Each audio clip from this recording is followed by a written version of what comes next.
Hello दोस्तों, नमस्कार। स्वागत है आपका अपने YouTube channel Rajesh Dumra educational channel पर। तो आज हम बात करेंगे गणतंत्र दिवस के बारे में, इसके इतिहास के बारे में, इसके कहाँ से कब से लागू किया गया था, इसमें क्या क्या अर्थ है इसके, कब से मनाना शुरू किया गया था, कौन कौन नेता शामिल थे, कब सन वगैरह सब की जानकारी हम इस वीडियो में देखेंगे। तो प्लीज़ वीडियो को लास्ट तक देखिएगा, क्योंकि आपको इस वीडियो में सारी की सारी जानकारी मिल जाएगी, तो वीडियो दूसरा देखने की ज़रूरत नहीं पड़ेगी। तो प्लीज़ वीडियो को अंत तक देखिएगा। और अभी तक आपने हमारे YouTube channel Rajesh Dumra educational channel को सब्सक्राइब नहीं किया है तो जल्दी से सब्सक्राइब कर बेल आइकन ज़रूर से प्रेस कर लीजिएगा, जिससे आने वाली सारी की सारी वीडियो है आपको मिल सके।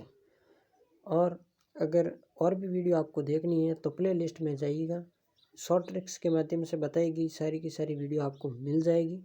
तो चलिए शुरू करते हैं हमारी वीडियो को। गणतंत्र दिवस 26 जनवरी 1950 को भारत का संविधान लागू किया गया था। ठीक है, इसको आमतौर पर बोलचाल की भाषा में हम 26 जनवरी ही कहते हैं और 15 अगस्त को 15 अगस्त ही कहते हैं, लेकिन इसके रियल नाम अलग है। जैसे 26 जनवरी को गणतंत्र दिवस भी कहते हैं और 15 अगस्त को हम स्वतंत्रता दिवस कहते हैं। ठीक है, हॉलीडे नेम गणतंत्र दिवस, इसको रवि शुक्ला के दिन मनाया जाएगा भारत में। और इसका मुख्य मेन बिंदु हमारा रहता है ये प्रस्तावना। ठीक है, कैप्शन भारत के संविधान की प्रस्तावना का मूल है। ठीक है, बात करें भारत का संविधान लागू कब हुआ था तो 26 जनवरी 1950 को ये संविधान लागू हुआ था। ठीक है, सार्वजनिक रूप से लागू हुआ था 1950 को। बात करें मंथ की तो जनवरी में, और कौन सी तारीख को तो 1 तारीख को। ठीक है, प्रत्येक वर्ष एक ही दिन आता है और वो आता है हमारे 26 जनवरी को। ठीक है, भारतीय संविधान की स्थापना भी मान सकते हैं आप। ठीक है, जिसमें स्कूलों में आप सेलिब्रेशन कर सकते हैं और बहुत सारे सरकारी कॉलेज में, सरकारी स्कूलों में, सरकारी ऑफिसों में, सभी जगह परेड में, स्कूलों में मिठाई वगैरह, भाषण, सांस्कृतिक नृत्य प्रोग्राम वगैरह किए जाते हैं, जैसा कि आप सभी भली भांति जानते हैं। ठीक है, गणतंत्र दिवस भारत का एक राष्ट्रीय पर्व भी हम कह सकते हैं, जो प्रतिवर्ष 26 जनवरी को मनाया जाता है। इसी दिन 1950 को भारतीय सरकार अधिनियम 1935 को हटाकर भारत का संविधान लागू किया गया था। पहले क्या था, 1909 का संविधान, 1919 का अधिनियम, 1935 का अधिनियम, ऐसे करके भारत के सरकार का अधिनियम चलते थे। ठीक है, फिर बाद में डॉक्टर भीमराव अम्बेडकर के माध्यम से, के प्रयासों से, कुछ भी कहें आप, डॉक्टर भीमराव अम्बेडकर के माध्यम से ही हमारे इस संविधान को एक प्रारूप मिला है और ये संविधान बनकर तैयार किया गया था। भारत के 3 राष्ट्रीय अवकाशों में से एक है, अन्य 2 स्वतंत्रता दिवस और गांधी जयंती ये राष्ट्रीय अवकाश में से एक है। ठीक है, इसके आगे बढ़े तो एक स्वतंत्र गणराज्य बनने और देश में कानून का राज्य स्थापित करने के लिए 2 नवंबर 1949 को भारतीय संविधान सभा द्वारा इसे अपनाया गया था। ठीक है, जैसा कि हमने पढ़ा 26 जनवरी 1950 को ये लागू किया गया था, और लागू करने के लिए 26 जनवरी की तिथि को इसीलिए चुना गया था कि 1929 में इसी दिन भारतीय राष्ट्रीय कांग्रेस ने भारत को पूर्ण स्वराज्य घोषित किया गया था। ठीक है, अब ये क्वेश्चन भी सॉल्व हो गया कि 26 जनवरी को ही क्यों मनाया जाता है गणतंत्र दिवस। तो भारतीय राष्ट्रीय कांग्रेस ने भारत को पूर्ण स्वराज्य घोषित किया था, इसीलिए गणतंत्र दिवस 26 जनवरी को मनाते हैं। ठीक है, आगे बढ़े कि इस दिन हर भारतीय अपने देश के लिए प्राण देने वाले अमर सपूतों को श्रद्धांजलि अर्पित करते हैं, और गणतंत्र दिवस की पूर्व संध्या पर राष्ट्रपति राष्ट्र के नाम संदेश देते हैं। स्कूलों, कॉलेजों आदि में इस कार्यक्रम का आयोजित किया जाता है, जैसा कि मैंने बता दिया है। सारी सरकारी ऑफिसों में, प्राइवेट में वगैरह सब में ये कार्यक्रम मनाया जाता है हर्षोल्लास के साथ। भारत के राष्ट्रपति दिल्ली के लाल किले पर भारतीय ध्वज फहराते हैं। फहराना और राष्ट्रीय ध्वज लहराना मतलब अलग अलग है। 15 अगस्त को ध्वजारोहण किया जाता है, जबकि 26 जनवरी को भारतीय ध्वज को फहराया जाता है। ठीक है दोस्तों, इस दिन भारतीय राष्ट्रपति वो भारतीय ध्वज फहराते हैं। ठीक है, यहाँ तक हो गया। अपने आगे चलते हैं कि राजधानी दिल्ली में बहुत सारे आकर्षक और मनमोहक कार्यक्रम भी किए जाते हैं। दिल्ली को अच्छी तरह भी सजाया जाता है, क्योंकि भारत की राजधानी भी दिल्ली है। इसीलिए राजपथ पर बड़ी धूमधाम से परेड निकाली जाती है, जिसमें विभिन्न प्रदेश और सरकारी विभागों की झांकियाँ होती हैं। देश के कोने कोने से लोग दिल्ली में 26 जनवरी की परेड देखने भी आते हैं और भारतीय सेना अस्त्र शस्त्रों का प्रदर्शन भी करती है। आपने कई बार देखा होगा, भारत की सेना वो कई गाड़ियाँ खोलती है और कई मिनटों सेकंडों में वापस जोड़ देती है। कई करतब दिखाए जाते हैं। भारतीय अपने फौजी लोग भाई अपने बहुत सारे अपने हुनर दिखाते हैं, और ये सारा दिल्ली के इंडिया गेट से लेकर लाल किले के बीच में ये सारा कार्यक्रम किया जाता है। तो इसमें 26 जनवरी को देश में बहुत सारी मनमोहक भीड़ भी होती है और बहुत सारी गजब की देखने लायक यहाँ पर कार्यक्रम होता है। ठीक है, देश के हर कोने में जगह जगह ध्वजवंदन किया जाता है। ठीक है, और कई तरह के कार्यक्रम आयोजित भी किए जाते हैं, जो विश्व भर में फैले हुए भारतीय मूल के लोग और भारत के दूतावास भी गणतंत्र दिवस को हर्षोल्लास के साथ मनाता है। देश के कोने कोने में भी मनाता है। गणतंत्र दिवस मनाने का उद्देश्य की बात करें तो इसका उद्देश्य क्या रहा था, ठीक है, इसके बारे में हम विस्तार से अभी पढ़ेंगे। तो गणतंत्र दिवस का मनाने का उद्देश्य है कि 26 जनवरी 1950 को पूरे 2 वर्ष 11 माह 18 दिन में डॉक्टर भीमराव अम्बेडकर ने 2 वर्ष 11 माह और 18 दिन मेहनत करके भारतीय संविधान को बनाया था और संविधान लागू किया था। ठीक है, हमारे देश भारत को पूर्ण स्वतंत्र घोषित किया गया है। ठीक है, वैसे तो हमारा देश 15 अगस्त 1947 को अंग्रेजों के संगुल से आज़ाद हो गया था, परंतु आज़ादी के रूप 26 जनवरी को दिया गया। तब से अब तक हम इसी दिवस को आज़ादी के रूप में मनाते हैं। आज हमें आज़ादी मिले हुए पूरे के पूरे 73 साल हो गए हैं। ठीक है, ये शायद अभी अपडेट हो गया है, मेरे को नॉलेज नहीं है इसके बारे में, तो प्लीज़ आप गूगल कर लीजिएगा या फिर मैं अभी मेंशन कर दूंगा। ठीक है, आगे बढ़े तो हमारे देश की आज़ादी किसी भी एक व्यक्ति के कारण नहीं हुई। हम एक व्यक्ति को हमारी आज़ादी का कारण नहीं मान सकते, या फिर जैसे इसमें बहुत सारे आज़ादी के कारण से अपने लोग शहीद हुए थे, जिसमें से मोस्ट नाम आप देख लीजिएगा, जैसे भगत सिंह है, महात्मा गांधी है, डॉक्टर भीमराव अम्बेडकर है, सरदार वल्लभ भाई पटेल है, भगत सिंह है, आज़ाद है, अब्दुल कलाम नहीं, बहुत सारे लोग हैं जिन्होंने अपने आज़ादी में भूमिका निभाई थी। महान पुरुषों के बलिदान का ही परिणाम हमारी आज़ादी है। देशभक्त अपने देश की गुलामी की जंजीरों से बंधना देख सके और देश की आज़ादी को आज़ाद करने के लिए उन्हें अपने प्राणों को त्याग देना पड़े, ऐसे संकल्प लेकर अपने भारत देश को आज़ाद करवाया था। ठीक है, अंग्रेज़ों को घुटने टेकने पड़े और उन्हें भारत को आज़ाद भी करना पड़ा था। ऐसे वीर सपूत हमारे भारत में हुए हैं।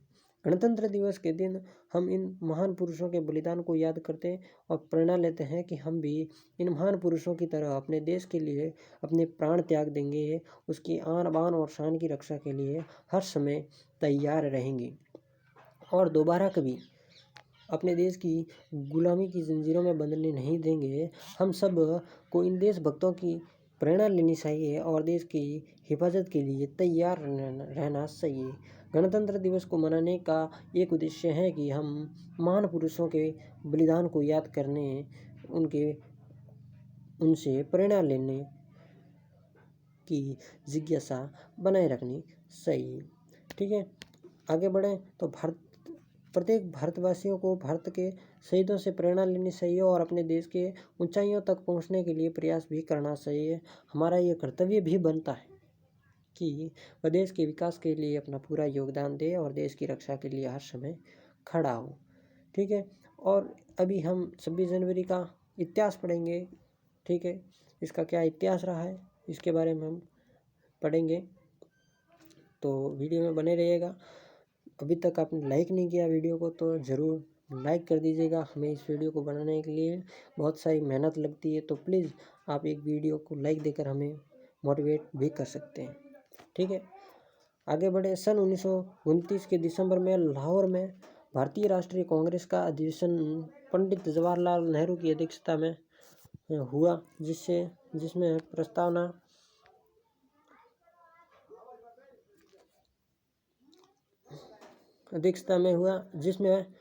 प्रस्ताव पारित कर इस बात की घोषणा की गई कि यदि अंग्रेज सरकार 26 जनवरी 1930 तक भारत को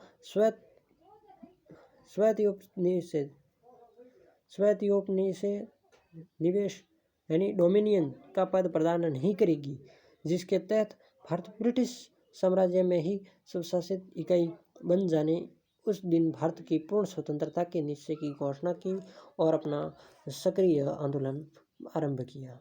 इस दिन से 1947 में स्वतंत्रता प्राप्त होने तक 26 जनवरी स्वतंत्रता दिवस के रूप में मनाया जा रहा है। और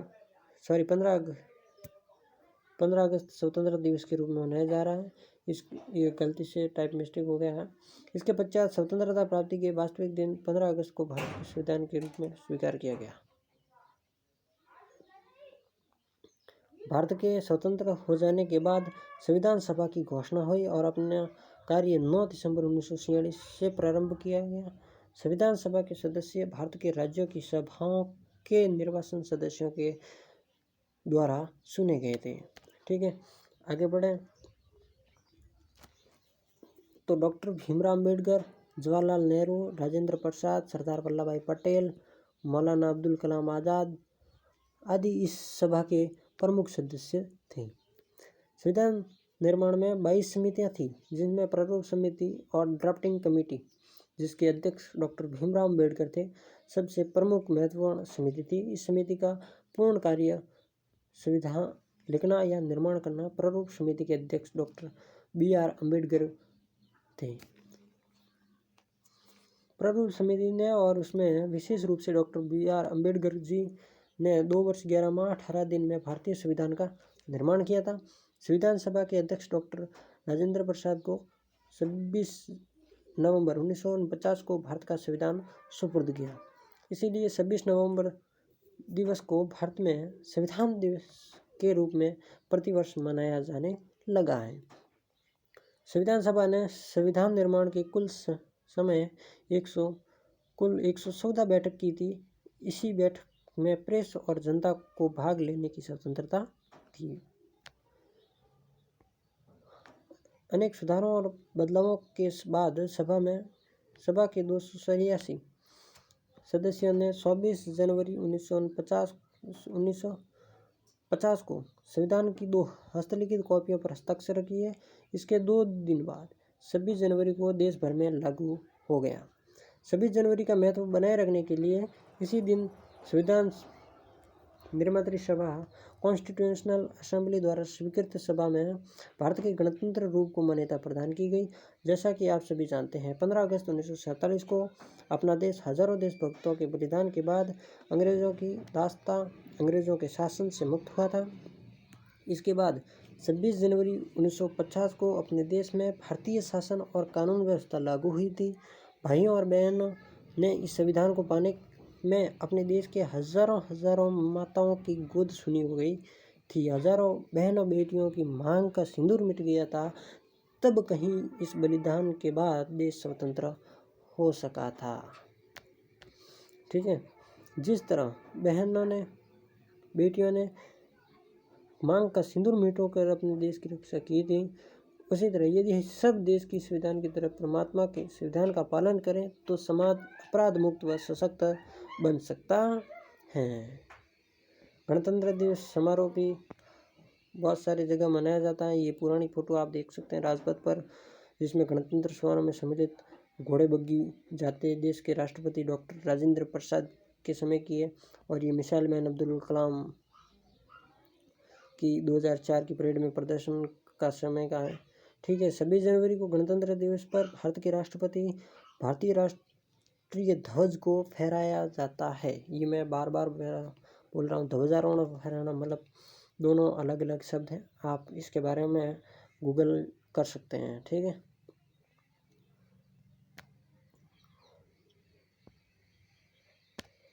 इसके बाद सामूहिक रूप से खड़े होकर राष्ट्रगान गाया जाता है। फिर राष्ट्रीय ध्वज तिरंगों को सलामी दी जाती है। गणतंत्र दिवस को पूरे देश में विशेष रूप से दिल्ली की बात करें तो वहाँ मनाया जाता है, क्योंकि आपको पता ही है भारत की राजधानी नई दिल्ली है, इसलिए इस अवसर के महत्व को चिह्नित करने के लिए हर साल राजपथ पर एक भव्य परेड इंडिया गेट से राष्ट्रपति भवन निवास तक राजधानी नई दिल्ली में आयोजित की जाती है। इस परेड में भारतीय सेना के विभिन्न रेजिमेंट, वायुसेना, नौसेना आदि सभी तीनों सेनाएं भाग लेकर इस समारोह में देश के सभी हिस्सों में राष्ट्रीय कंडक्ट कोर व विभिन्न विद्यालयों में बच्चे आते जाते रहते हैं। समारोह में भाग लेना एक सम्मान की बात है। और परेड प्रारंभ करते समय प्रधानमंत्री राजपथ के एक छोर पर इंडिया गेट पर स्थित अमर जवान ज्योति, सैनिकों के लिए एक स्मारक बनाया गया है, अमर जवान ज्योति पर पुष्पमाला अर्पित करते हैं और इसके बाद शहीद सैनिकों की स्मृति में 2 मिनट का मौन व्रत भी करते हैं। ये देश की संप्रभुत्व की रक्षा के लिए लड़े युद्ध व स्वतंत्रता आंदोलन में देश के लिए बलिदान देने वाले शहीदों के बलिदान का एक स्मारक है। इसके बाद प्रधानमंत्री अन्य व्यक्तियों के साथ राजपथ पर स्थित मंच तक आते हैं और राष्ट्रपति बाद में अवसर के मुख्य अतिथि के साथ आते हैं।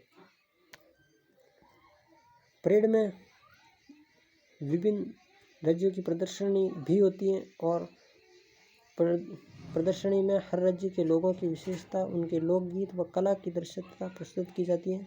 हर प्रदर्शनी भारत की विविधता व सांस्कृतिक समृद्धि प्रदर्शित करती है। परेड और जुलूस राष्ट्रीय टेलीविजन का प्रसारित होता है और देश के हर कोने में करोड़ों दर्शकों के द्वारा देखा जाता है। 2014 में भारत के 72वें गणतंत्र दिवस के अवसर पर महाराष्ट्र सरकार के प्रोटोकॉल्स विभाग ने पहली बार मुंबई के मरीन ड्राइव पर परेड आयोजित की, जिसे हर वर्ष नई दिल्ली में राजपथ में होती है।